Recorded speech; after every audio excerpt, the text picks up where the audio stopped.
Here's a nice one too. Is it? Yeah, I need a net on this one. Oh, let me come down. I'll get you. Hold on, just a minute. Okay.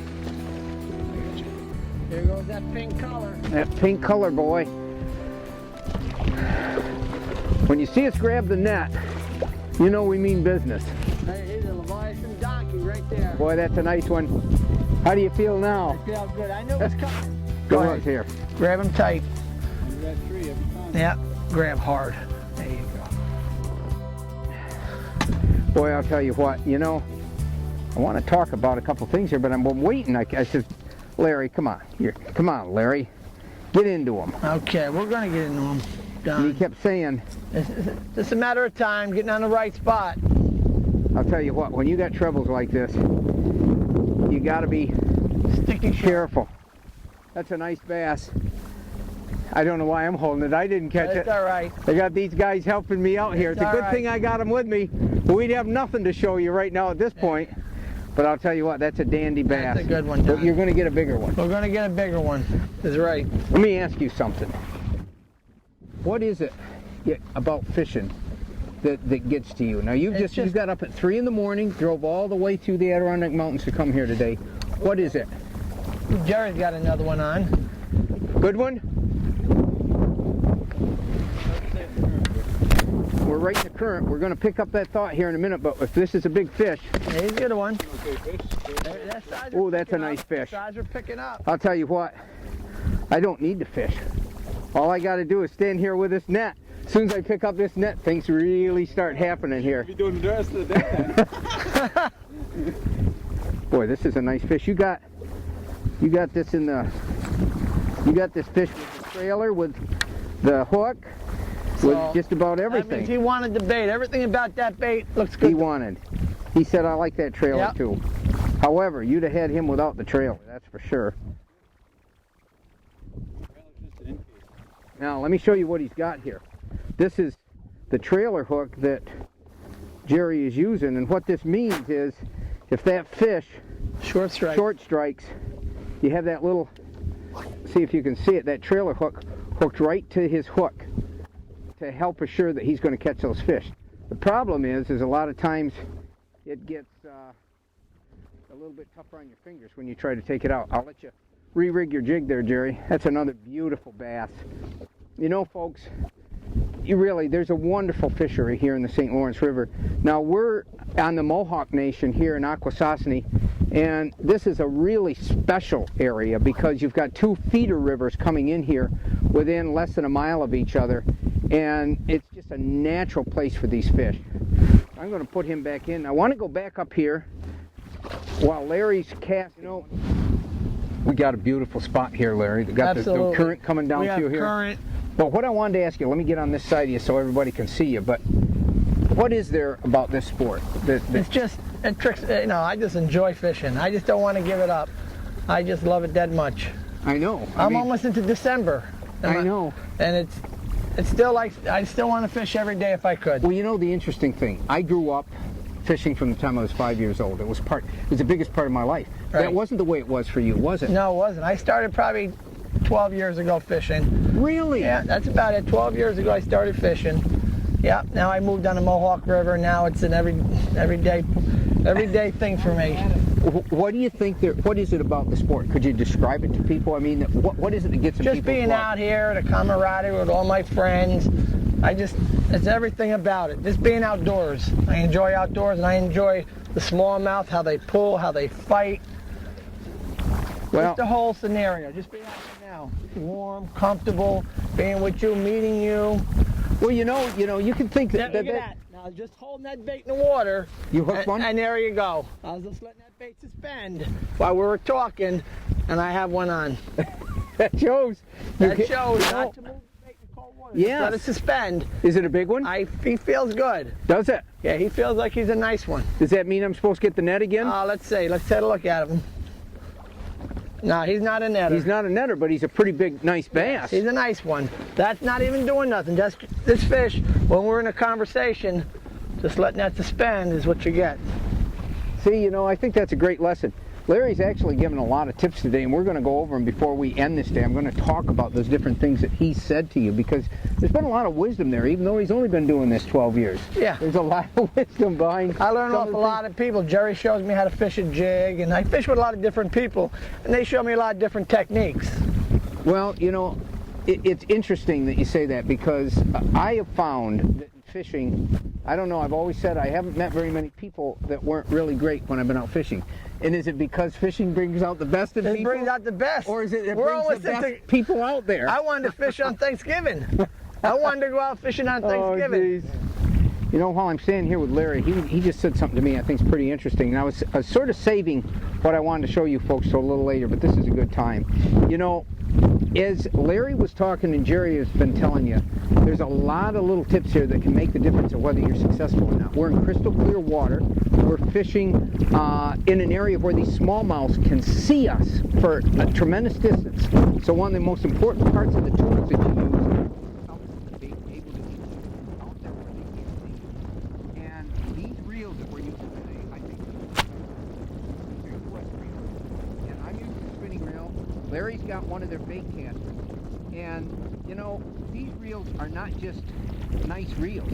They are different than anything you've ever seen or used. They will cast farther than anything. Well, why will they do that? The spinning reel has this extra big spool. It doesn't wrap the line tight like a small, narrow neck spool will, but in bigger bands. So there's less line memory. The line doesn't twist as much. But the important thing is it literally shoots off the reel when you go to cast. These reels will cast probably 30 to 50% farther than any other spinning reel there is, and there's been a lot of tests done on that. The bait casters are unlike anything you've ever seen. And I just started using them. They're not a level line. There's no line roller for the line to come out with. Just actually, the spool spins backwards because it's got a whole different gearing system, and because of that, you can see how it lays the line right on that spool evenly. And I was a little worried about that when I started using them, but for me using it just today alone, I have no problem with it. Do you notice how far yes. it casts? It's just astounding because there's no friction. It's very easy, very nice, very fits in the palm of my hand, very nice, very comfortable, and I like the way that works. It lays the line right on there. Now, before we talk any more about it, let's look at how one of these reels works.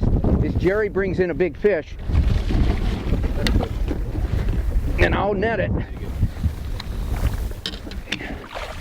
Right in the nice netting. Oh, I'm awful good, especially when I got to catch him on the jump. You better start keeping him. That's a nice big bass. Now, yeah, Jerry, I'm going to come up there with you because I want to ask you a couple things here. As a matter of fact, let me see what that. There we go. Let me just step up here with you. Maybe the sun's not right, Jerry. Look how nice the drag's working on his fish I have in this current. He's pulling drag on me.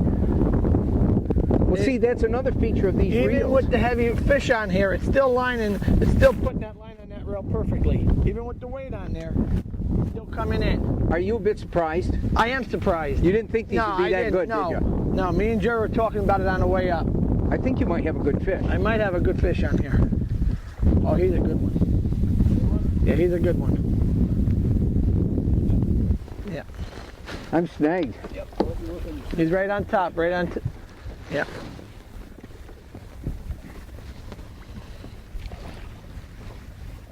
Yeah. Yeah.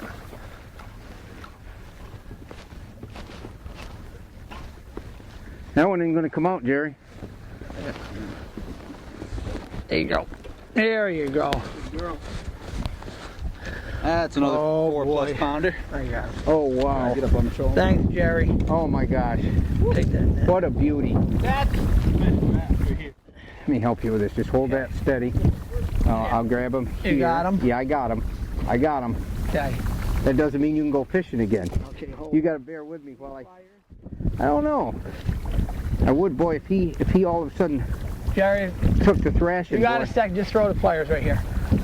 There you go. You hold the Yeah, I got the fish. You got the fish. I'm just going to give me yank towards me.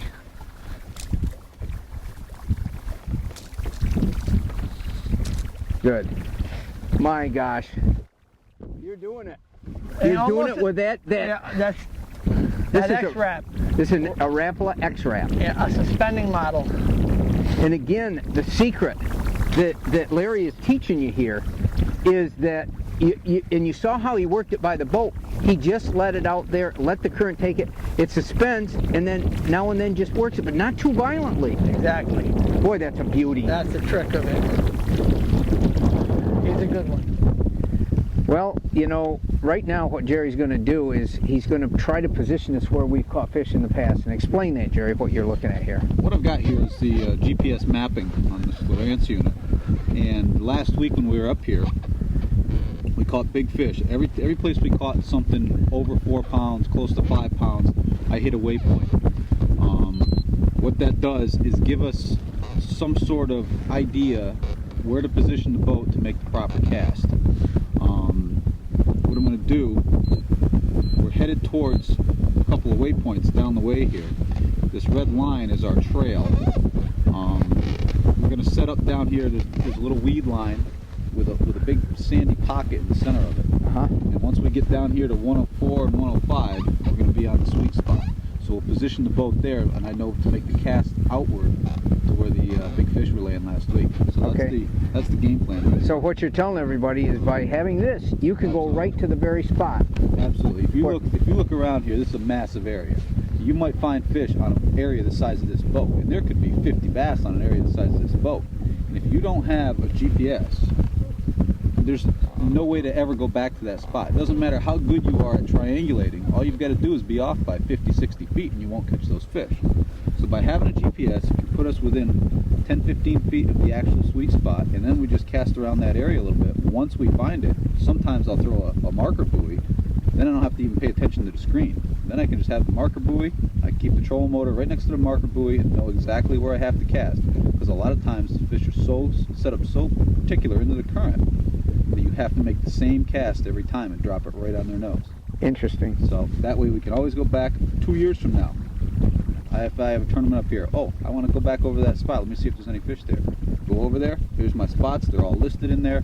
I can go make a little milk run of all the little sweet spots I have. That's great. That's great. So now we're going to show you exactly how well that works, because we're going to go over to that sweet spot and we're going to pull out a fish. That's the game. There's on. Don's on. Hold him, Don. You own him. He's a good one. Not too bad. Not too bad. Not a monster, but I do own him. You own him. But boy, the positioning is so incredibly critical. Yep, 2 strikes in a row right there. Once we hit that waypoint. Yep.